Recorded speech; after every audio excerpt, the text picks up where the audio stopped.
પાસે બીજા કોઈ રસ્તા નથી. કારણ કે મૂળ તો યમનાષ્ટક જ છે, અને એમાં જે સ્વરૂપનું વર્ણન કરવામાં આવ્યું છે ને, એ જ સ્વરૂપનું વર્ણન 41 પદમાં આપણને પ્રાપ્ત થાય. એટલે એવું નહીં કે 41 પદ કરી એટલે યમનાષ્ટકની જરૂર નહીં, એમ નહીં, એવું નહીં. પણ બે વાત છે કે શ્રી યમુનાજીનું સ્વરૂપ યમનાષ્ટકથી ઓળખાય, અને બીજું કે આપણે શ્રી યમુનાજીને શ્રી મહાપ્રભુજીની દ્રષ્ટિથી જોવાના. યમનાષ્ટક શ્રી યમુનાજીની સ્તુતિ તો શંકરાચાર્યજીએ પણ કરી છે, અન્ય આચાર્યોએ પણ કરી છે, પણ આપણે જે છે ને એ અન્ય કોઈ આચાર્યની દ્રષ્ટિથી નહીં, આપણે તો શ્રી મહાપ્રભુજીની દ્રષ્ટિથી શ્રી યમુનાજીને જોવાના છે, અને એ આગળ શ્રી મહાપ્રભુજી બતાવવાના છે.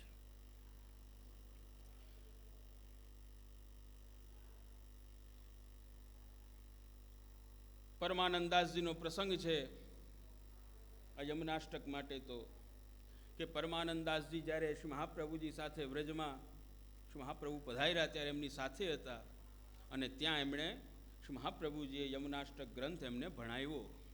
આ વાર્તા પ્રસંગમાં પરમાનંદાસજીની વાર્તા વાંચીએ ને તેમાં આવે છે. હવે જુઓ તમે, શ્રી મહાપ્રભુજીને સમજવા માટે શું કરવું? આ યમુનાષ્ટકને સમજવું કેમ? આ યમુનાષ્ટકને સમજવું કેમ? તો શ્રી હરિરાય મહાપ્રભુ આજ્ઞા કરે છે કે આ યમુનાષ્ટકને સમજવા માટે, શ્રી મહાપ્રભુજીને સમજવા માટે સર્વપ્રથમ તમારે શ્રી ગુસાઈજીને સમજવા પડે. શ્રી ગુસાઈજીને સમજવા પડે. એમની કૃપા થાય તો તમને શ્રી મહાપ્રભુજીની દ્રષ્ટિમાં જે શ્રી યમુનાજીનું સ્વરૂપ છે ને એ તમને સમજાય. તમારે પહેલા શ્રી ગુસાઈજીને સમજવું પડે. એટલે શ્રી ગુસાઈજી કેવી કૃપા કરી આપણા ઉપર? શ્રી ગુસાઈજી આપણા ઉપર કૃપા કરી કે શ્રી મહાપ્રભુજીના હૃદયમાં જે શ્રી યમુનાજી પ્રત્યેનો ભાવ છે એને શ્રી ગુસાઈજીથી વધારે કોઈ ન જાણી શકે. એટલે આપે વૈષ્ણવો ઉપર કૃપા કરવા માટે, પુષ્ટિજીવો ઉપર કૃપા કરવા માટે આ યમુનાષ્ટક ઉપર ટીકા લખી છે. ટીકા લખી છે, અને ટીકાનું સર્વપ્રથમ મંગલાચરણ કરે છે. બહુ સુંદર મજાનું મંગલાચરણ. અને આપ આજ્ઞા કરે છે, વિશ્વોદ્ધારાર્થમેવ આવિર્ભૂત વૃંદાવન પ્રિયા કૃપયંતુ સદા તાત ચરણા મયી વિઠ્ઠલે. શ્રી ગુસાઈજી પણ જો કેવી દીનતા બતાવે છે, કેવું દૈન્ય છે આપના હૃદયમાં. શ્રી ગુસાઈજી કે શ્રી યમુનાજીને સમજવા માટે શ્રી મહાપ્રભુજીને સમજવા જરૂરી છે, અને એમની કૃપા વગર શ્રી યમુનાજીના સ્વરૂપનું જ્ઞાન કે અનુભવ આપણને થાય નહીં. આ તમે જે આ કાની આપો છો ને, આપણે ઠાકોરજીને ભોગ ધરીએ એમાં કાની દઈએ ને, એ કાની શા માટે છે? એ શા માટે છે? એનું કારણ શું છે? એનું કારણ જ એ છે કે આપણો કૃષ્ણ જે છે ને, બેઠે હરી રાધે સંગ કુંજ ભવન અપને રંગ. આપણો ઠાકોર ક્યારે એકલો બિરાજતો જ નથી. આપણા કૃષ્ણ, આપણા શ્રીજી બાવા એકલા છે જ નહીં. એ તો સ્વામીજી સાથે બિરાજે છે. અને અમારા ઘરોમાં, પ્રાચીન ઘરો જે છે ને અમારા, એમાં હજી પણ એ પ્રકાર છે. એ પ્રાચીન પરંપરા આજે પણ છે કે જ્યારે મંદિરને તાળું મારવામાં આવે ને, અનવસરમાં, શયનમાં તાળામંગલ કરવામાં આવે, ત્યારે એ તાળું આજના જે તાળા મળે ને એના જેવું ન હોય. ક્યારેક જો કંઈ દર્શન થાય તો કરજો જરૂરથી. એ તાળું આમ મુઠ્ઠીના આકારનું હોય છે. આપણા મુઠ્ઠી વારીએ ને એના આકારનું હોય છે. કેમ? તો કે તાળાની ભાવના શું છે? તાળાજીની એ તાળામંગલ કરીએ આપણે, એની ભાવના શું છે? તાળાજીની ભાવના છે કે એ સ્વામીજીની મુઠ્ઠી છે, રાધાજીની મુઠ્ઠી છે, અને મુઠ્ઠી જો ખુલે તો કૃષ્ણની પ્રાપ્તિ થાય. એટલે જ્યાં સુધી શ્રી મહાપ્રભુજી કૃપા ન કરે, એટલે તમે ઠાકોરજી ભૂખા છે, એમને બિચારાને કંઈ ખાવાનું નથી, અને તમારા ઘરે પધાર્યા અને કીધું કે મિશ્રી ધર, પેડા ધર, મોહનથાળ ધર, દાળ ભાત જે ધરવું હોય ધર. અત્યારે તો ભૂખ લાગી ગઈ છે. હે, એવું કંઈ છે? કંઈ એવું નથી. ભગવાનના ઘરમાં દહીં દૂધ ઓછા હતા, માખણ ઓછું હતું, એટલે ગોપીજનોના ઘરની મટકીઓ ફોડી, એવું નથી. પણ ગોપીજનોની આસક્તિ એમાં હતી. હે, ગોપીજનોની આસક્તિ એમાં હતી, માખણમાં, દહીં દૂધમાં. એટલે ભગવાને શું કીધું કે તમારી આસક્તિ તો મારામાં હોવી જોઈએ, તમે મને છોડીને આસક્તિ ક્યાં અહીંયા કરો છો? એટલે જે વિષયમાં આસક્તિ છે ને એ વિષયને જ ભગવાને ફોડી નાખ્યો છે. તમે એમ નહીં માનતા કે ભગવાન ભૂખા થયા ને નહીં, તમારા ઘરે ભગવાન પધાર્યા છે, તમારા માટે પધાર્યા છે, તમારા માટે પધાર્યા. અને તમે જેમ જેમ જો તમે યાદ રાખજો, આપણે ત્યાં ઉત્સવ જન્માષ્ટમીથી પ્રારંભ થાય વર્ષનો, અને જન્માષ્ટમીમાં જ પાછું. તો એ આખો ઉત્સવ કેવી રીતે હોય છે કે ભગવાન આપણા હૃદયમાં પધાર્યા. સાવ નાનું સ્વરૂપ છે હૃદયમાં બિરાજેલા. એક આપણે બીજ વાવીએ, જમીનમાં બીજ હોય, કેવડું હોય? એ કેવડું હોય? સાવ નાનું હોય. પછી એનું પોષણ કરતા જાય ને, જેમ જેમ પોષણ કરતા જાઓ એમ એમ એ જમીનમાંથી બહાર આવે.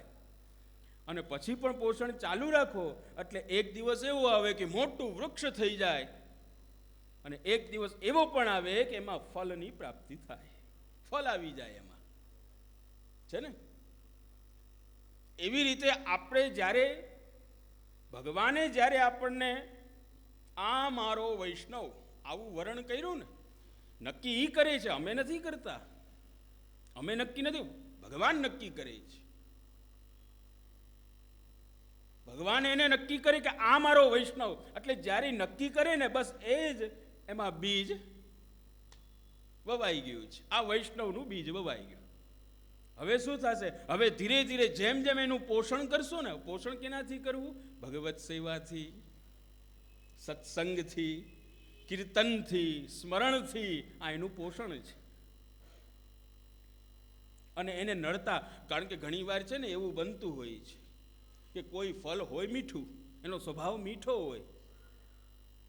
અમારા જે ખેતી કરતા હશે એ લોકો વધારે જાણતા હશે, વૈષ્ણવો, કે એ ફળ જે છે ને મીઠું હોય. પણ એ ફળ જે મીઠું હોય ને, હવે એમાં થાય શું? ઘણી વાર કડવું નીકળે. જેમ કે ઓલી કાકડી, હે ને, કાકડી ઘણી વાર કડવી આવી જાય. કડવી કેમ આવે છે?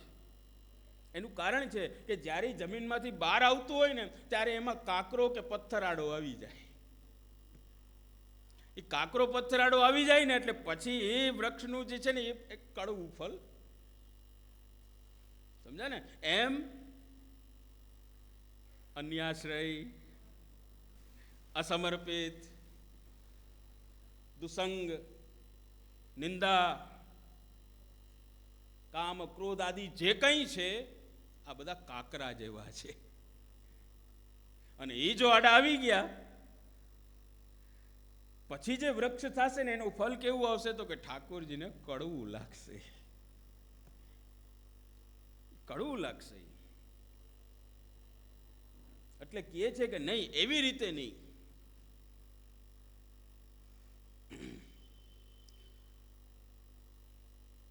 તો આપણે જે સેવા કરીએ ને ત્યારે એ સેવામાં ઠાકોરજીને કાની જ આપણે એના માટે આપીએ. એટલે ઠાકોરજી જે આપણા ઘરે બિરાજે છે અને એ જે પ્રભુ બિરાજે છે એની સેવા હવે તમે જેમ સમર્પણ કરતા જશો ને એમ એમ મોટા થતા જશે. જેમ જેમ તમારું સમર્પણ વધતું જશે એમ એમ મોટા થતા જશે, તમારા હૃદયમાં મોટા થતા જશે. જેમ નાનું બાળક મોટું થતું જાય ને એમ પ્રભુ પણ જે તમારા હૃદયમાં પધારેલા છે એ મોટા થતા જશે.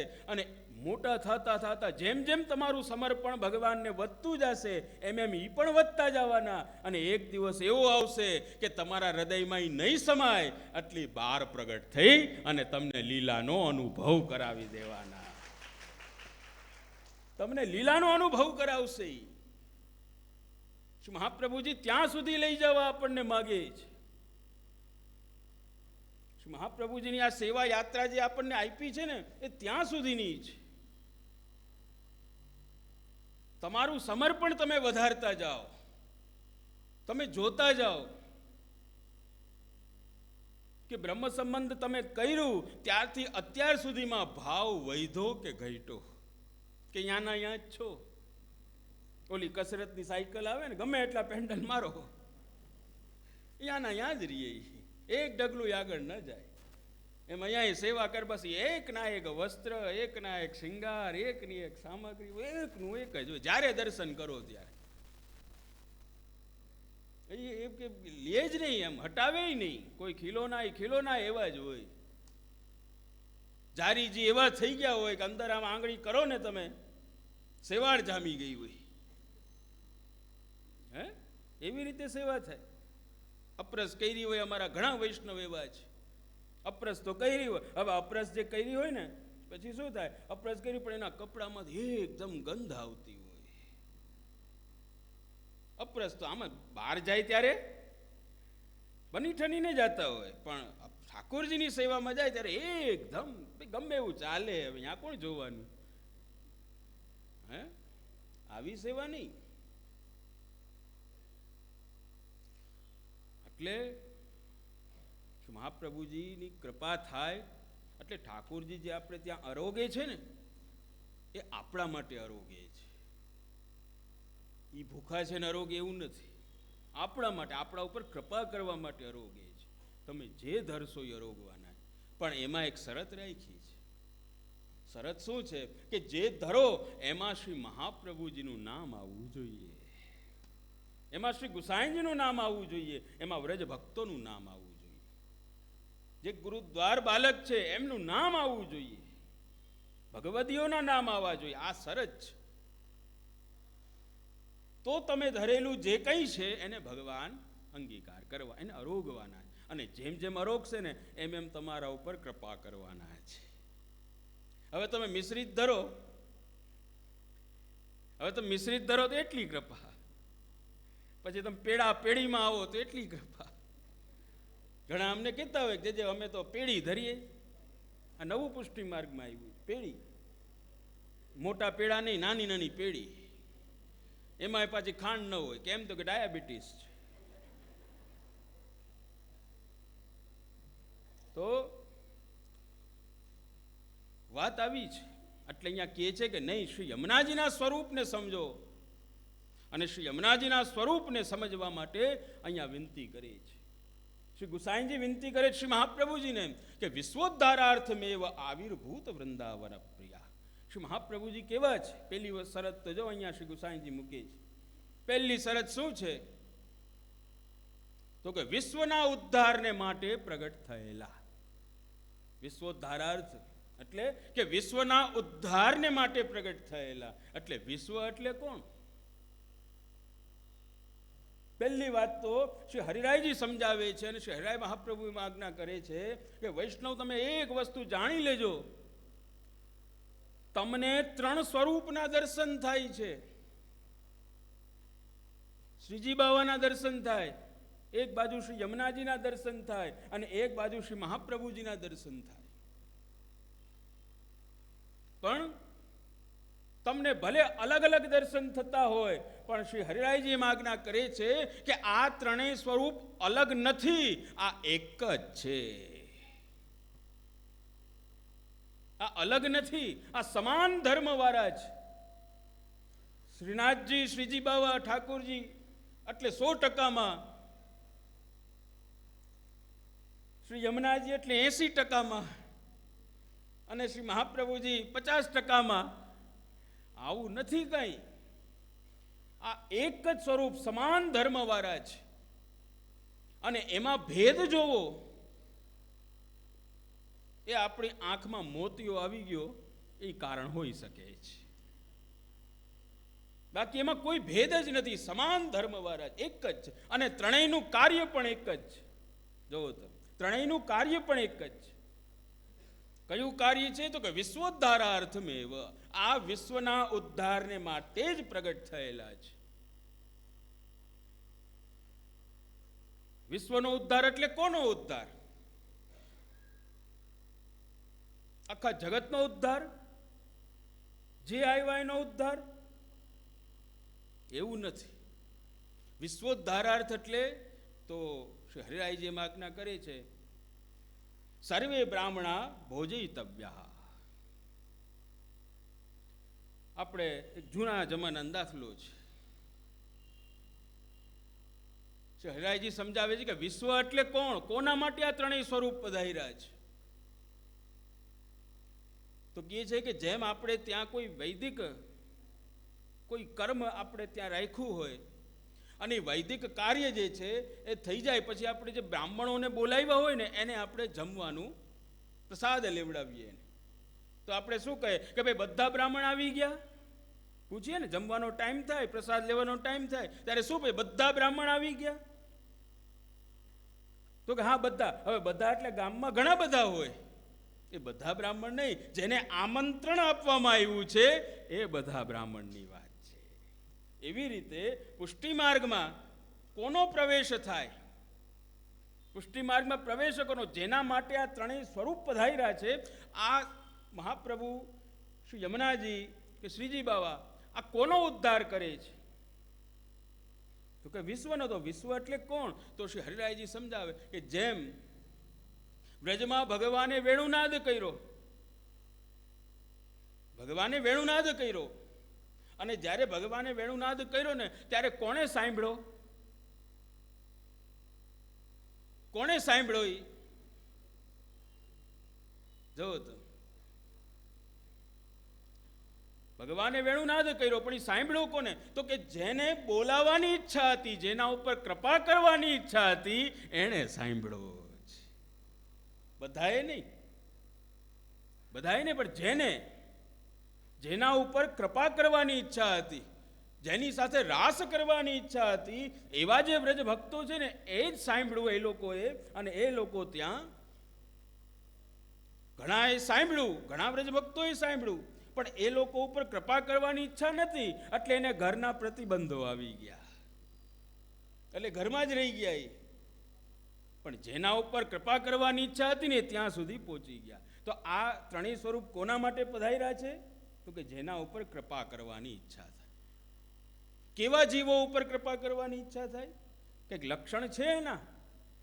તો શાસ્ત્ર કહે છે કે નહીં, કોઈ લક્ષણ નથી.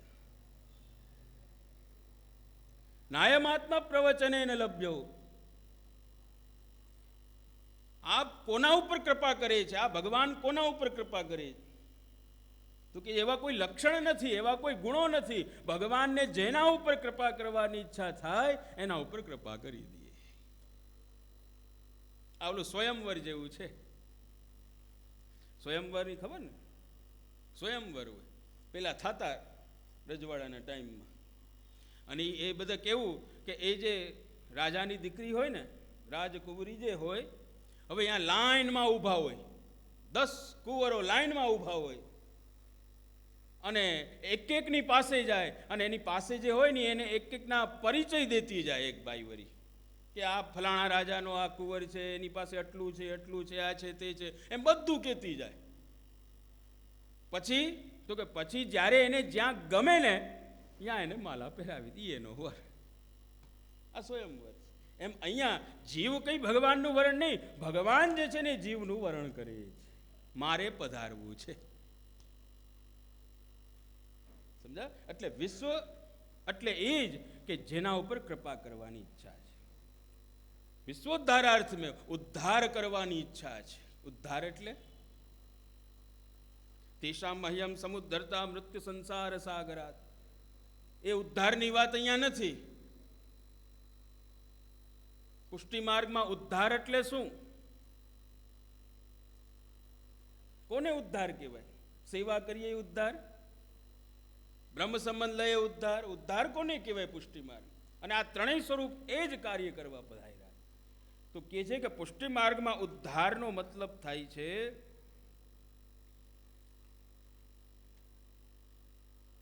ભજનાનંદની પ્રાપ્તિ. ભજનાનંદની પ્રાપ્તિ આ ઉદ્ધાર છે. ભજનાનંદની પ્રાપ્તિ એટલે ભજનાનંદની પ્રાપ્તિ વળી શું? તો સમજાવે. શ્રી મહાપ્રભુજી સુબોધનીજીમાં આજ્ઞા કરે છે, બ્રહ્માનંદાત સમુદ્ધર્ત્ય ભજનાનંદ યોજને લીલાયા યુજ્યતે સમ્યક. જો શ્રી મહાપ્રભુજી સમજાવે જ ભજનાનંદ એટલે શું. તમને ભજનાનંદનું દાન કરવા અહીંયા બોલાવ્યા છે. તમારા ઘરે ઠાકોરજી પધાર્યા છે, એ શા માટે પધાર્યા છે? હવે મુદ્દો છે. એ શા માટે પધાર્યા? તમારા દુઃખો દૂર કરવા, તમને લૌકિક લાભ દેવા માટે? એક ભાઈ અમને કહેતો હતો, મને કે જે મારે આ બહુ ઠાકોરજીની કૃપા. કેમ ખબર કેમ પડી કૃપા છે? તો કે જે જો મારો કેવડો મોટો બંગલો, મારી પાસે આટલી ગાડીઓ છે, મારી પાસે આટલો રૂપિયો છે, આ કૃપા છે. મારું નામ છે, આ કૃપા છે.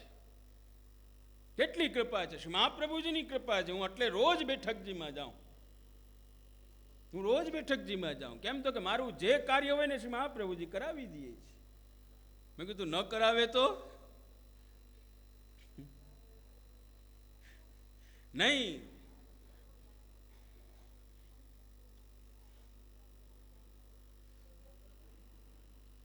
તમારે ત્યાં તમારા ઘરમાં જે પ્રભુ પધાર્યા છે, આ પુષ્ટિ પ્રભુ જે છે એ શા માટે પધાર્યા છે? તો કે છે ભજનાનંદની પ્રાપ્તિ કરાવવા માટે. ભજનાનંદ એટલે શું? તો શ્રી મહાપ્રભુજી સમજાવે છે કે ભજનાનંદનો મતલબ થાય છે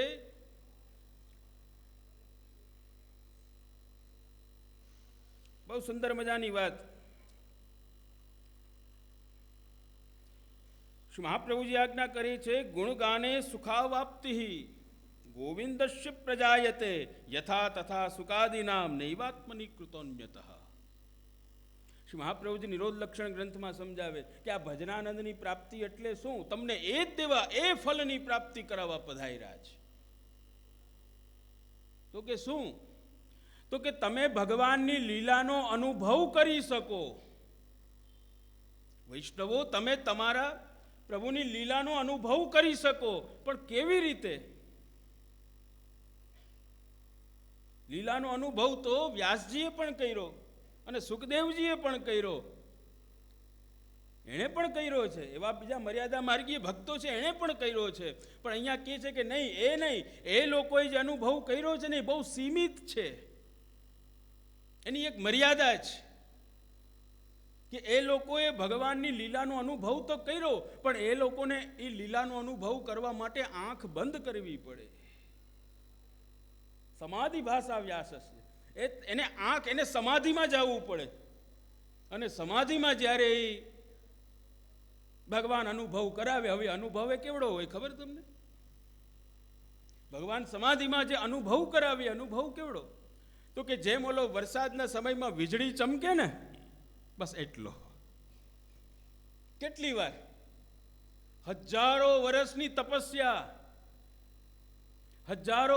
તપસ્યા કરી હોય અને પછી ફલરૂપે ભગવાન પ્રાપ્ત થાય. પણ કેટલી વાર?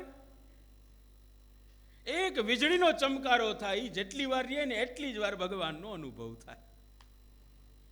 તો વ્યાસજી, સુખદેવજીને બધા અનુભવ થયા, પણ એને એના અનુભવ કરવા માટે આંખ બંધ કરવી પડે. સમાધિમાં જવું પડે, આંખ બંધ કરીને અંતઃકરણમાં એને ભગવાનની લીલાનો અનુભવ થાય. શ્રી મહાપ્રભુજી કહે કે અમારા ભગવદીઓ તો આનાથી આગળ છે. અમારા પુષ્ટિ માર્ગીય વૈષ્ણવો ભગવદીઓ તો આનાથી આગળ છે કે એ કંઈ ભગવાનનો કેવલ અનુભવ એને હૃદયમાં જ, એના અંતઃકરણમાં જ નથી થતો. એનું અંતઃકરણ, એનું આખું શરીર, એનો આખો દેહ અને એની પ્રત્યેક ઇન્દ્રિયોથી ભગવાનની લીલાનો અનુભવ કરી શકે. એનો મતલબ શું? કે આંખ બંધ કરે ને અમારા વૈષ્ણવો, અમારા પુષ્ટિ માર્ગના ભગવદીઓ આંખ બંધ કરે ત્યારે પણ એને કૃષ્ણની લીલા જ દેખાય, અને આંખ ખોલે ને ત્યારે પણ એને કૃષ્ણની લીલા દેખાય. અને અંદર અને બહાર એમ બંને રીતે જ્યારે તમે કૃષ્ણ લીલાનો અનુભવ કરવા માંડો, એનું નામ ભજનાનંદ છે. આ ભજનાનંદ તમને એ ફલનું દાન કરવા તમારા ઘરે ઠાકોરજી પધરાવી દીધા છે. તમને એ ફલનું દાન કરવું છે. આ કોઈ બીજા, એટલે તમે જે આ મનોરથો ને જે કરો છો ને, આ બધું શું છે? આ એ ફલની પ્રાપ્તિ માટે છે. તમે જે આ સેવા કરો, સેવા કૃતિર ગુરુરાજ્ઞા, શા માટે કરો છો? તમારું લક્ષ્ય ત્યાં. પણ હવે એ કઈ રમત નથી. એ કઈ એવી વાત નથી કે 50 વર્ષથી સેવા કરતા હોય એટલે હવે ભજનાનંદનો અનુભવ થાય. એવું નથી. થાય છે શું? તો કે એ તો ધીરે ધીરે એક આખી પ્રોસેસ બતાવવામાં આવી, એક આખો ક્રમ છે એનો, કે સર્વપ્રથમ તો ભગવત સેવા, તનુવિત્તજા સેવા કરતા કરતા ભગવાનમાં પ્રેમ ઉત્પન્ન થાય. ભગવાનમાં પ્રેમ ઉત્પન્ન થાય એટલે બીજા બધામાં અરુચિ આવી જાય. એનું નામ પ્રેમ. ઘણા અમારા વૈષ્ણવ એમ કે જે અમને સેવામાં બહુ મજા આવે, અમને સેવામાં બહુ મજા આવે. કીધું બહુ સરસ. હા, બહુ આનંદ આવે છે, અમને સેવા છોડીને મન ન થાય. તો મેં એને પૂછ્યું, અચ્છા તો તમે ઠાકોરજીને અનુસર કરાવો અથવા ઠાકોરજીને પોઢાડો, સેન કરાવો, પછી? તો કે પછી ટીવી જોઈએ, પછી મોબાઈલ જોઈએ, પછી છાપાઓ વાંચીએ. તો કે ભૂલીએ, ભૂલીએ. અમારા વૈષ્ણવોને તો બે સેવા તો બહુ ગમે, દોડા દોડી કરે. ઠાકોરજીને પોઢાડવા બહુ ગમે. થઈ ગયા સેન, થઈ ગયા, પોઢી ગયા. આના ઘરમાં રહેવાથી દુઃખ દૂર થશે. સગા સંબંધીઓ ઠાકોરજીને પોઢાડવા અને એક ઠાકોરજીના ભોગ સરાવા. ભોગ ધરવાની ઉતાવળ નથી. ઘણા અમારા કે ભોગ સરી જાય ને તો ફોન કરજો, અમને કહી દેજો, અમે બહાર બેઠા છીએ, ભોગ સરે પછી આવશું. એ કઈ પ્રેમ કહેવાય? પ્રેમ કોને? અરુચિ તમને ઉત્પન્ન, બીજામાં અરુચિ થઈ જાય. પ્રભુ સિવાય કોઈ વસ્તુમાં તમારું મન પ્રવૃત્ત ન થાય, તમે કંટાળી જાઓ. એ પ્રેમ છે. એ પછી આસક્તિ છે. પછી ભગવાનમાં આસક્તિ ઉત્પન્ન થાય. આસક્તિનો મતલબ એ કે હવે તો બધામાં તમને ધીરે ધીરે ઠાકુરજી દેખાવા માંડે. અને પછી વ્યસન અવસ્થા છે. અને વ્યસન અવસ્થા એટલે શું? તો કહે છે કે વ્યસન અવસ્થાનો મતલબ થાય છે, જેમ ઓલા શેઠ પુરુષોત્તમદાસજીના દીકરા ગોપાલદાસ રાત્રિના ઊંઘ કરે, અને ઊંઘ કરતા કરતા એને શરીરમાં કંઈક કષ્ટ થાય, હે કૃષ્ણ, હે મદન મોહનલાલ, હે મદન મોહનલાલ એમ બોયલા કરે. જોજો, બોયલા કરી. હવે જયારે બોયલા કરે ને એટલે અંદરથી મદન મોહનલાલ જવાબ આપે કે હા ગોપાલદાસ બોલ, શું કામ છે? એટલે ગોપાલદાસ કે જે મારો તો સ્વભાવ પડી ગયો છે આપને બોલાવાનો, આપ કેમ પરિશ્રમ લ્યો? મારો તો સ્વભાવ થઈ ગયો છે. તો ભગવાન કે તારો સ્વભાવ મને બોલાવાનો થયો છે, તો મારો સ્વભાવ તને જવાબ આપવાનો થઈ ગયો. તું જ્યારે બોલાવીશ ત્યારે હું જવાબ દઈશ. હું થાકવાનો નથી. તમે સેવા કરતા કરતા થાકી જાઓ એટલે ભગવાન થાકી જાય, હે ને? તમે જો ન થાકો, 6 મહિના સત્સંગમાં, બોલો 6 મહિના વયા ગયા. વાર્તાજીમાં આવે ને કેટલો સમય વયો ગયો સત્સંગમાં, એવા ખબર જ ન પડી કાંઈ. તો એ ભજનાનંદ રૂપી ફલ તમને આપવું, તમને આ લીલામાં. એટલે હવે એ જે વ્યસન અવસ્થા છે ને, એ વ્યસન અવસ્થા પછીની અવસ્થા આવે છે સર્વાત્મ ભાવ. તમારી પ્રત્યેક ઇન્દ્રિયોમાં હવે કૃષ્ણ પદા. તમારું મન છે ને, તમારી બુદ્ધિ જે છે, બુદ્ધિનો જે આકાર છે, આપણી બુદ્ધિનો આકાર, સામાન્ય રીતે ડોક્ટરોને પૂછો તો એ તમને ફોટો બતાડે. બુદ્ધિ કેવી હોય તો કે આવી, આવું મગજ છે આપણું, છે કે નહીં? શ્રી મહાપ્રભુજી કહે છે કે અમારા વૈષ્ણવોએ તો પોતાની બુદ્ધિનો આકાર ફેરવી દેવાનો છે. ફેરવી દેવાનો તમારે આકાર. કેવા આકારની કરવાની છે? કૃષ્ણના આકારની બુદ્ધિ કરી દેવાની. બુદ્ધિને કૃષ્ણનો આકાર આપી દેવાનો છે, કોઈ લૌકિક નહીં. અને જ્યારે એ સર્વાત્મ ભાવ સિદ્ધ થઈ જાય તમારો સેવામાં, સેવા કરતા કરતા, અને સર્વાત્મ ભાવ જ્યારે સિદ્ધ થશે ને, એ પછીની જે અવસ્થા છે ને, એ પછીની અવસ્થા એટલે ભજનાનંદની પ્રાપ્તિ છે. તો તમને જે અહીંયા બોલાવ્યા